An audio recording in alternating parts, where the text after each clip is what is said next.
Hey, I'm Jacob from Cinema Junkies. I kind of wanted to do just a little touch up from our first episode of our first review of Tim Blake Nelson's O. One thing I forgot to mention is I bought this DVD in the Shakespeare section and Amoeba Hollywood, one of my favorite places. I buy so much stuff there. I could just fucking spend hours there upstairs. But it came with this is Lionsgate.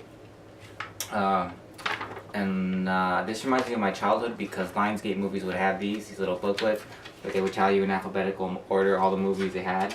And I just remember being a little kid being like, oh, I like that one, that Day in Paradise. And I like that one, I want that one, I don't like that one. That one's stupid. Because they have some stupid movies.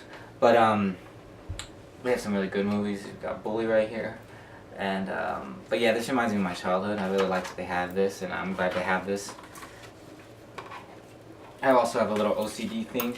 When I buy something, I put the sticker right there. I've been doing it for a good couple years. If I buy something new, my sticker's gonna be there. And also I want to say, in the old video with Andy, I made it kind of sound. It sounded like Blue Caprice was a movie that Tim Blake Nelson directed. It's not. It's just a movie he's acted in. It's with I think the actor who plays Drew and Everybody Hates Chris, the older brother, and also has Jory Lawrence Adams from Chasing Amy. And I think it's Idris Elba. But that's a good movie. Tim Blake Nelson's in it, but he didn't direct it. He did not direct it.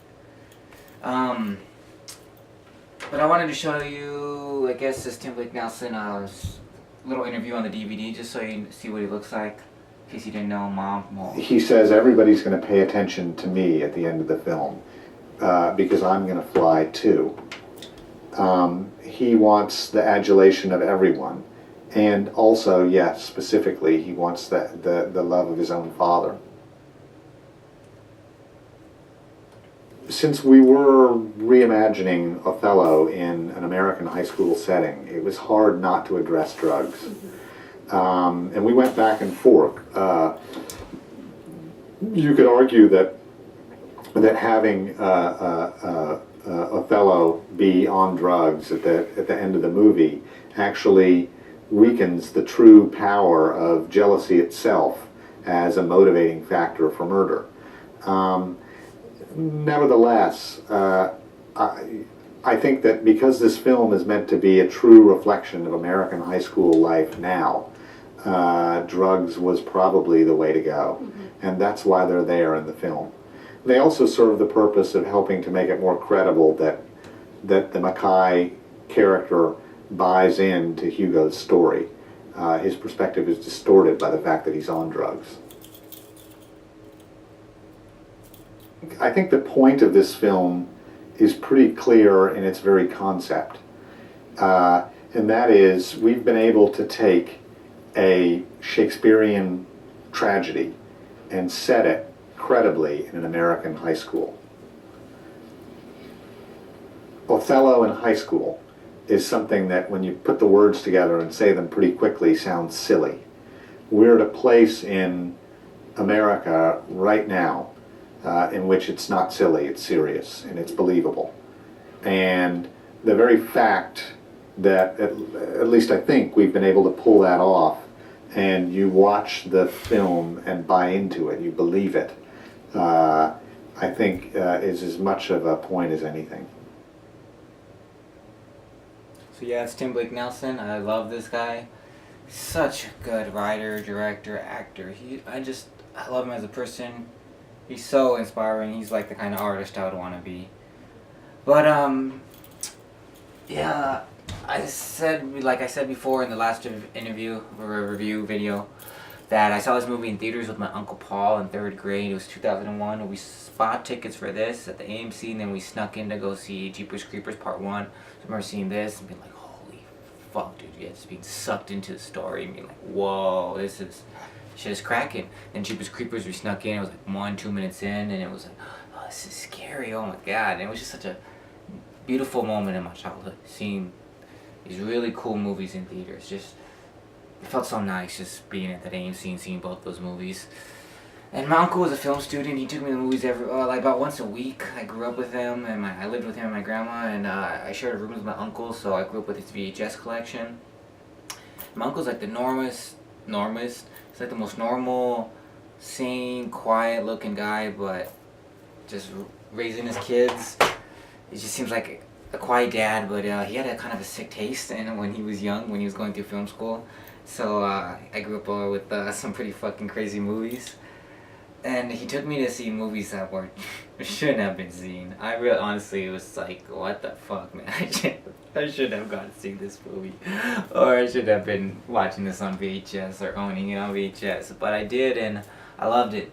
And so I just want to say thank you to Uncle Paul, and I want to say thank you to Tim Blake Nelson for making this movie. Just doing what he does. I love Tim Blake Nelson. So watch O, buy O. Watch Tim Blake Nelson movies. Oh, but I also kind of want to talk about melodramas. I'm sorry, I was going to end it and I want to... This movie reminds me... This is a melodrama. This movie reminds me a lot of Before the Devil Knows You're Dead, the Sidney Lumet movie starring Philip Seymour Hoffman, Ethan Hawke, Marissa Tomei, Albert Finney. That's an amazing, amazing movie. This movie is like kind of on that level where it's like...